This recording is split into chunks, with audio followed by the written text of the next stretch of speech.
கரூர் அருகே உள்ள தோரணக்கல்பட்டி தமிழ்நாடு நகர்ப்புற வாழ்விட மேம்பாட்டு வாரியம் மற்றும் பிரதமர் வீடு கட்டும் திட்டத்தின் கீழ் கட்டி முடிக்கப்பட்டுள்ள 640 வீடுகள் கடந்த 4 ஆண்டுகளாகியும் பயனாளிகளிடம் ஒப்படைக்காமல் உள்ளதாக பாதிக்கப்பட்டவர்கள் வேதனை தெரிவித்தனர்.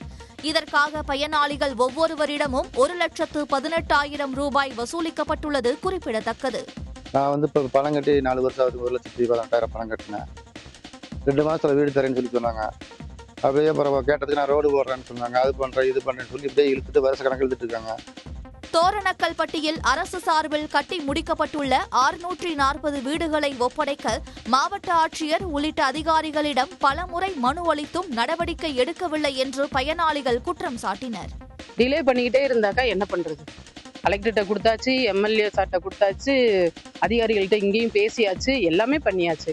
ஒருத்தருக்கு கூட வீடே கொடுக்கல அப்படின்னா எப்படி நம்பிக்கை வரும்?